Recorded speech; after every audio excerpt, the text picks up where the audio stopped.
जैन धर्म हिंदू से निकला है, क्रिश्चियन हमारे देश में हिंदू से बने हैं, मुसलमान हिंदुओं से कन्वर्ट किए गए, तलवार के जोर पर कन्वर्ट किए गए हैं, मिशनरी लाकर हिंदुओं को कन्वर्ट किया गया है। और हेलो, मेरा नाम BS गुप्ता, मैं एक एडवोकेट हूं। दो कम्युनिटीज जो भारत में रहती हैं जी, दो कम्युनिटीज जो भारत में रहती हैं, मेजॉरिटी कम्युनिटी 80% जिसको कहते हैं हिंदूस और 20% मुस्लिम्स, उनके बीच में गलत या सही ये भावना है कि इस्लाम जो फैला था वो तलवार के जोर से फैला था। हिस्टोरिकल फैक्ट है या ये मिथ है कह नहीं सकते, लेकिन क्या ये सच है कि 3000 से 6000 तक हिंदू मंदिरों को गिरा के मस्जिद में बदला गया? क्या ये सच है कि स्पेशली औरंगजेब के वक्त में हज़ारों लाखों हिंदुओं को ज़बरदस्ती उनके जनेऊ काट के उनको मजबूर किया गया कि वो मुसलमान बने? नंबर 2, जो कि आज के समय के अनुसार एक सवाल मैं पूछ रहा हूँ, हिंदुओं पर हिंदू मैरिज एक्ट लागू है, जिसकी परिभाषा में सिवाय क्रिश्चियंस और मुस्लिम्स को छोड़ के बुद्ध और जैन को, सिखों को, सबको शामिल किया गया है।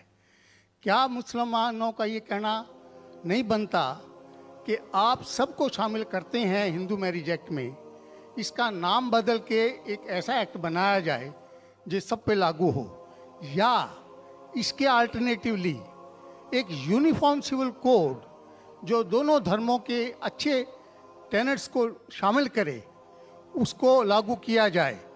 एक चीज़ मैं ये समझता हूँ कि मुस्लिम लॉ में जो विल है, जिसके अंदर ये लिखा है कि 1/3 से ज़्यादा कोई विल नहीं कर सकेगा, इसका मैं इनकॉर्पोरेशन अगर यूनिफॉर्म सिविल कोड बनता है तो मैं चाहूँगा कि वो हिंदुओं पे भी लागू हो।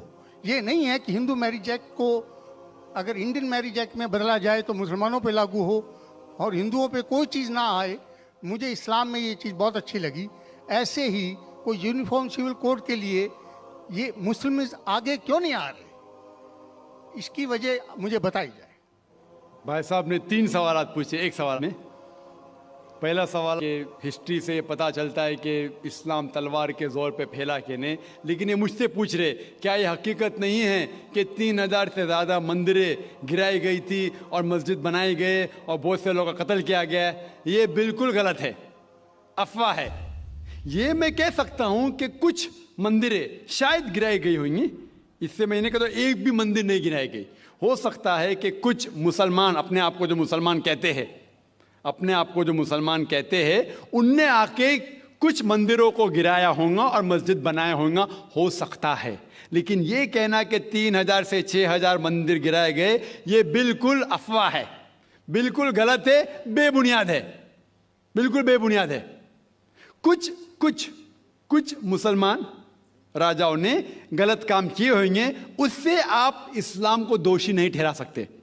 अगर हिटलर ने 60 लाख यहूदी को जिंदा जलाया तो मैं कह सकता हूं कि क्रिश्चियनिटी खराब है? बिल्कुल बेबुनियाद है, वो हिटलर ने किया, बाइबल में तो ही लिखा है कि जलाना चाहिए। इसी तरीके से ये खाली अफवाह है। कुछ मंदिरों को शायद गिराया गया होगा, मैं ये नहीं कहता कि नहीं गिराया गया, लेकिन उसको छोटी चीज को लेके उछाला जाता है मीडिया में और किताबें लिखी जाती है। आप देखो टीपू सुल्तान के खिलाफ आ गए। आज भी आप जाएंगे मैसूर के अंदर, उसके आजू बाजू आप देखेंगे तो टीपू सुल्तान के जो आंगन के अंदर है उसके अंदर मंदिर है। अगर आप ये कहते सच है कि 3000 से 6000 मंदिर को गिराया गया था, तो आप कैसा जिंदा बचे? आप कह रहे थे कि हजारों लोगों को कत्ल किया गया, आप कैसे जिंदा बचे? आप जिंदा बचे ये शहादत दे रहा है कि मुसलमान तलवार के जोर पे नहीं फैला। अगर ये सच होता था, आपने कहा हजारों लोग का कत्ल किया, कुछ लोग का शायद कत्ल किया गया। देखो, हर मजहब में there are black sheeps in every community. कुछ लोग हर मजहब में खराब निकलते हैं, वो मजहब की गलती नहीं, वो मजहब के मानने वाले की। क्रिश्चियन में आपको कुछ खराब लोग मिलेंगे, मुसलमान में मिलेंगे, हिंदू में मिलेंगे। अभी आप देखेंगे हिंदुस्तान के मुसलमान कुछ लोग ड्रग में डील करते, ड्रग में धंधा करते, ड्रग तो हराम है इस्लाम में, करते तो उनको दोष देना चाहिए, इस्लाम को नहीं। इसी तरीके से आप जो कह रहे 1000 लोगों का कत्ल किया, ये बिल्कुल बेबुनियाद चीज़ है। कुछ लोग का शायद किया होगा, और ये ही सबूत है। मैंने मेरी तकरीर में कहा कि 80% से ज़्यादा गैर मुस्लिम हिंदुस्तान में हैं। ये शहादत दे रहे हैं कि इस्लाम तलवार के जोर पे नहीं फैला। आप लोग को क्यों छोड़ा उन लोग ने? आप उनके रिश्तेदार तो नहीं थे ना, आपको क्यों छोड़ा? 800 मिलियन 80 करोड़ गैर मुस्लिम को छोड़ा क्यों उनने? क्यों छोड़ा? अगर दम ही था हुकूमत की 1000 साल, सब लोग को मुस्लिम बनाते थे। इससे यह जाहिर होता है कि इस्लाम तलवार के बलबूते पे नहीं फैला।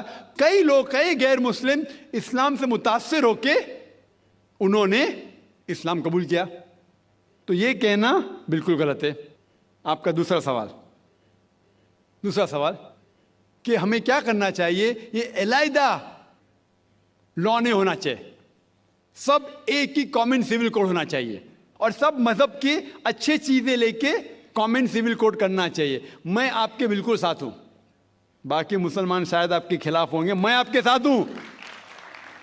क्यों मैं साथ हूं आपके?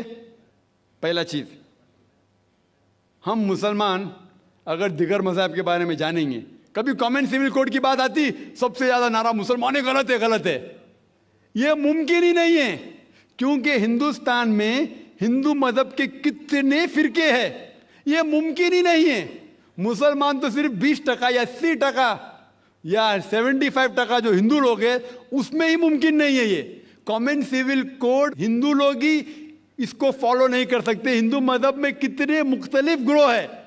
एक कहता है कि बेटी को जाना चाहिए, एक कहता है बेटे को जाना जायदाद, एक कहता है कि जितनी खेती है वो नहीं जा सकती बेटी को, दूसरा ग्रोह कहता है। कितने मुख्तलिफ ग्रोह है, हजारों। यह मुमकिन ही नहीं है पास होना, मुमकिन ही नहीं। मैं कहता हूं यह अफसोस की बात है कि हम मुसलमान जानते ही नहीं, हमको आवाज करने की जरूरत ही नहीं है। ये खाली हमें छेड़ रहे हैं। क्या कर रहे? छेड़ रहे हैं और हम उकसा जाते। Point number 1।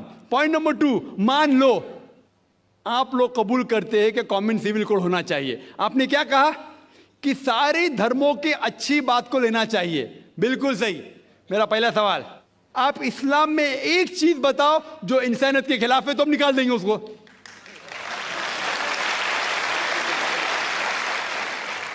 आपका यह कहना बिल्कुल सही है कि बाकी मज़ाहिब की अच्छी चीजें जो है, मिसाल के तौर पे मैंने तकरीर की similarities between Hinduism and Islam, तो जो अच्छी चीजें हिंदुइज्म की मैं ले चुका हूं।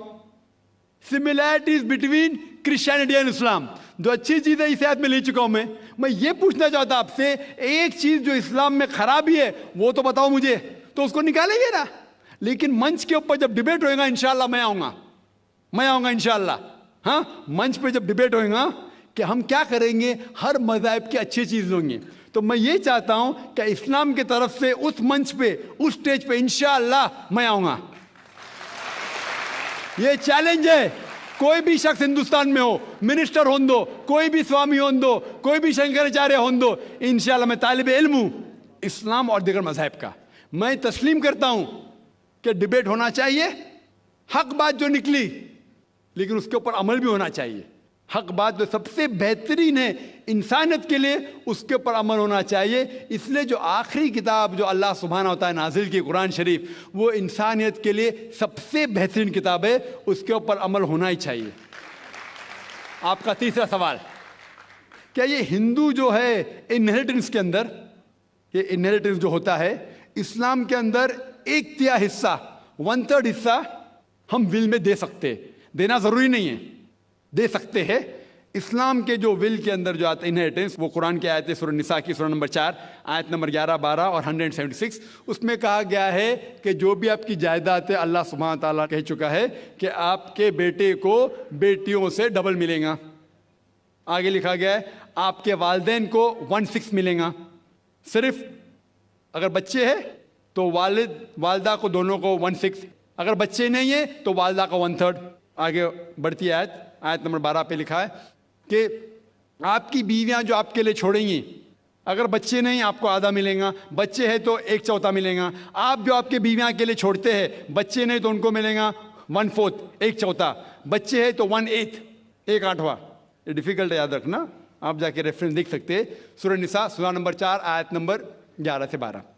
और इसके बाद अगर आप किसको विल करना चाहते हैं अपनी जायदाद, मैक्सिमम 1/3, लेकिन ये विल जो करेंगे आप, ये इन लोगों में से नहीं होना चाहिए। आप नहीं कह सकते कि मैं मेरे बेटे से ज्यादा मोहब्बत करता हूं, बड़े बेटे से, इसलिए उसको ज्यादा दूंगा, ये बिल्कुल गलत है।